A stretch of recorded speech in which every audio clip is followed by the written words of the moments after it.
गुरुर्ब्रह्मा गुरुर्विष्णु गुरुदेवो महेश्वरः गुरुर्साक्षात् परब्रह्म तस्मै श्री गुरुवे नमः।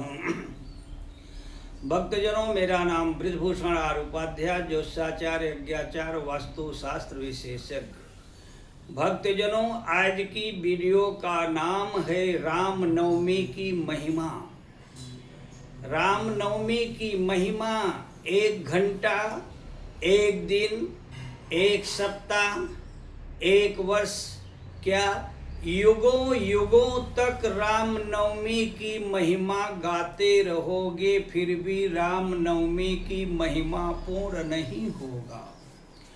अगर शब्दों के द्वारा रामनवमी की महिमा हो जाती है तो शब्द बड़े हो जाते हैं, हो जाएंगे, रामनवमी महिमा छोटी हो जाएगी। राम और रामनवमी की महिमा तो हृदय में अनुभव करना चाहिए, वो शब्दों में वर्णन नहीं हो सकता।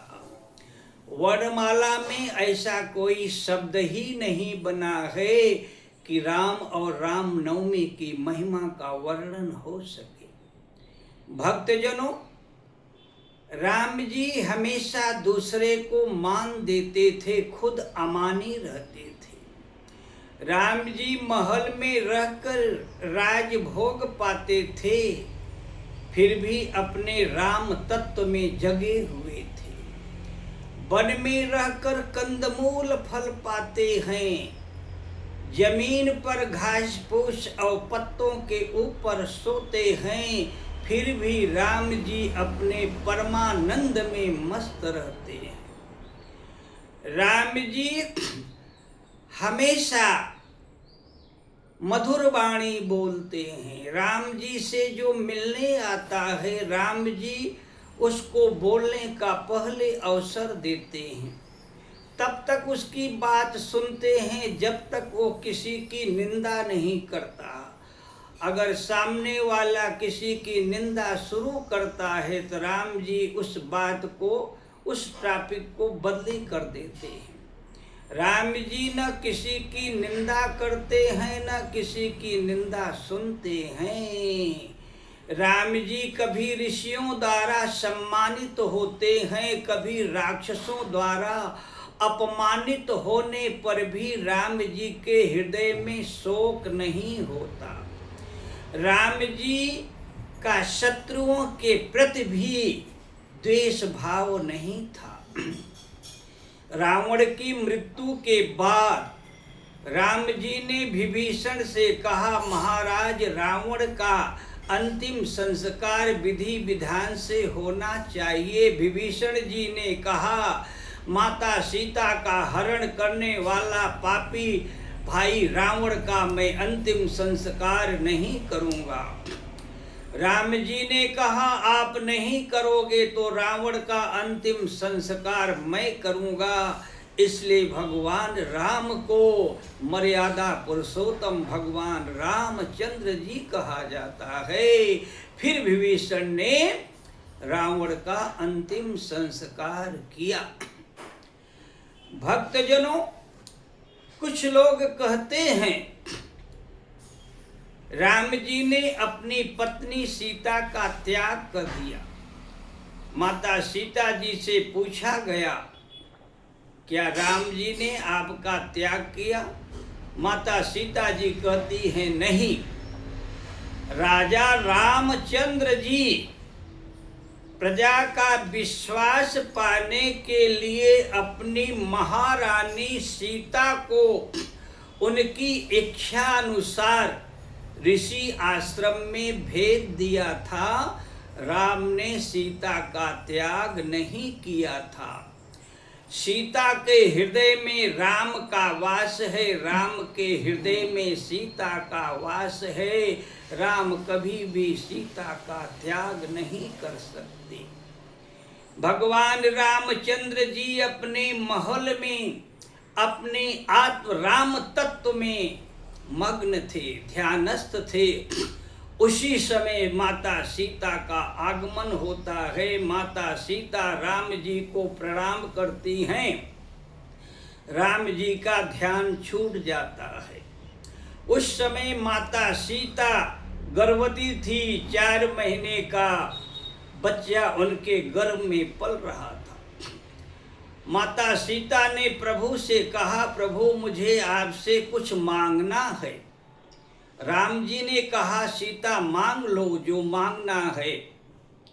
सीता माता कहती हैं, ऐसा नहीं, आप पहले वचन दो फिर मैं मांगूंगी।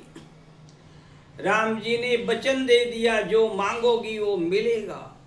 सीता माता ने अपनी इच्छा प्रकट की, हमारी होने वाली संतान ऋषि आश्रम में जन्म ले, हमारी यही इच्छा है। राम जी ने कहा, ऐसा नहीं हो सकता। फिर भी राम जी ने वचन दे दिया था, इसलिए सीता जी को वाल्मीकि आश्रम में भेज दिया। राम जी ने सीता का त्याग नहीं किया था। जो लोग कहते हैं राम जी ने सीता का त्याग कर दिया, वो माता सीता और भगवान के बारे में जानते ही नहीं। भक्तजनों, यशमेघ यज्ञ करना था और बिना पत्नी के यशमेघ यज्ञ पूर्ण नहीं हो सकता। सभी ने सोचा कि राम जी काशी नरेश की कन्या से शादी करेंगे। रिश्ता आया, राम जी ने रिश्ता ठुकरा दिया। बोले, सीता के रहते हुए मैं दूसरी शादी नहीं करूँगा। गुरु वशिष्ठ जी से राम जी कहते हैं, गुरुदेव ऐसा कोई उपाय सोचिए कि मुझे दूसरी शादी न करना पड़े और यज्ञ पूर्ण हो जाए। वशिष्ठ जी ने कहा, एक उपाय है, सीता जी की स्वर्ण प्रतिमा बनाकर यज्ञ पूर्ण किया जा सकता है। राम जी ने सीता की स्वर्ण प्रतिमा बनाकर यशमेघ यज्ञ किया। घोड़ा चारों तरफ से घूम करके अयोध्या के निकट पहुंचा, जहां वाल्मीकि का आश्रम था, और लव कुश ने घोड़े को पकड़ लिया। यशमेघ यज्ञ होने के बाद अयोध्या की चतुरंगनी सेनापति लक्ष्मण भरत शत्रुघ्न को अहंकार हो गया था, अगर मैं नहीं होता यशमेघ यज्ञ कैसे होता। तो भगवान को अपने भक्तों का अहंकार भी मिटाना था। हनुमान जी ने लव कुश को देखा, इन बच्चों के अंदर मेरे प्रभु राम की छवि दिखती है। ध्यान से देखा, ते तो मेरे स्वामी के पुत्र हैं, तो मेरे भी स्वामी हुए। लव कुश कहते हैं, युद्ध करो या शरण में आ जाओ, तो हनुमान जी शरण में आ गए। बाकी चतुरंगणी सेना लक्ष्मण भरत शत्रुघ्न सबको लव कुश ने मूर्छित कर दिया। वाल्मीकि जी की कृपा से लव कुश को गर्भ में ही संपूर्ण रामायण का ज्ञान प्राप्त हो चुका था, और वाल्मीकि ऋषि ने ऐसा शस्त्र विद्या का ज्ञान दिया था लव कुश को कि त्रेता युग में पृथ्वी पर कोई ऐसा योद्धा था ही नहीं जो लव कुश को युद्ध में परास्त कर सके। जब सब वापस अयोध्या नहीं आए तो स्वयं राम जी युद्ध करने के लिए आए। देखे तो चतुरंगणी सेना मूर्छित, हनुमान जी बंधे पड़े हैं। फिर हनुमान जी की तरफ देखते हैं, हनुमान जी मुस्कुराते हैं, और लक्ष्मण भरत शत्रुघ्न सब मूर्छित पड़े हैं। राम जी कहते हैं, मेरी सेना और मेरे भाइयों का ऐसी दुर्दशा कौन किया। लव कुश कहते हैं, मैंने किया। उसी समय वाल्मीकि ऋषि का आगमन होता है। राम जी रथ से उतर करके और वाल्मीकि ऋषि से आशीर्वाद प्राप्त करते हैं। वाल्मीकि जी कहते हैं, पुत्र मैं तुम्हें इसीलिए शस्त्र ज्ञान दिया था, तुम अपने पिता से युद्ध करो। ये कौन है? ये तुम्हारे पिताश्री हैं। लव कुश ने राम जी से प्रणाम किया और घोड़ा छोड़ दिया। भक्तजनों, माता सीता नारी जाति को ये संदेश देना चाहती हैं, हे भारत की नारी, अगर आपको अपने पुत्र और पुत्रियों को महान बनाना है तो आपको अपने निजी सुख का त्याग करना पड़ेगा। जैसे माता सीता ने महलों का सुख छोड़कर अपने पुत्र को महान बनाने के लिए ऋषि आश्रम चुना। जंगल में लकड़ी काटने जाती थी, लवकुश भी जाते थे, और माता सीता ब्रह्म मुहूर्त में उठ जाती थी, लवकुश को ब्रह्म मुहूर्त में उठाती थी और त्रिकाल संध्या लवकुश करते थे। अगर आपको भी अपने पुत्र और पुत्री को महान बनाना है तो ब्रह्म मुहूर्त में उठना पड़ेगा। और सभी माता पिता को रामायण की 5 चौपाई, गीता के कुछ श्लोक याद होना चाहिए। 3 प्रकार की विद्या होती है, ऐहिक विद्या, योग विद्या और ब्रह्म विद्या। ऐहिक विद्या जो स्कूल कॉलेज में पढ़ाया जाता है, ये पेट भरने की विद्या है, इसके आगे वो कुछ नहीं कर सकता। बाद में योग विद्या है, फिर ब्रह्म विद्या, सभी विद्याओं से ऊपर है ब्रह्म विद्या। भक्तजनों, भगवान राम का जन्म दोपहर को 12 बजे हुआ था और राम जी का जन्म उत्सव देखने के लिए सभी देवता पृथ्वी पर आए थे, सूर्य देव भी आए थे। 1 महीने तक दिन था, रात हुआ नहीं, ये रहस्य किसी ने जाना नहीं। राम का जन्म हुआ तो 1 महीने का दिन था, रात हुआ नहीं। चंद्रदेव ने भगवान से प्रार्थना किया, प्रभु मुझे आपका दर्शन नहीं हुआ। राम जी ने कहा, चंद्रदेव, मेरा अगला अवतार रात को 12 बजे होगा, आप जी भर के मेरा दर्शन कर लेना और कोई देवता नहीं आएगा।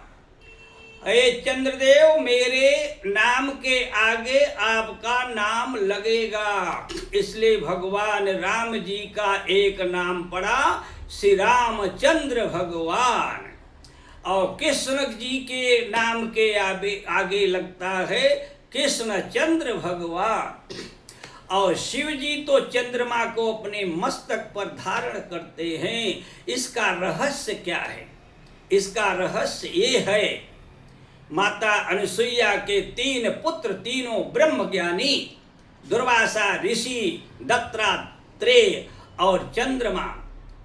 ब्रह्मज्ञानी को खोजे महेश्वर, ब्रह्मज्ञानी आप परमेश्वर। ब्रह्मज्ञानी संत को ब्रह्मा विष्णु महेश मित्र जैसा व्यवहार करते हैं। इसलिए भगवान राम और कृष्ण के आगे चंद्र लगता है कि चंद्रदेव ब्रह्मज्ञानी थे।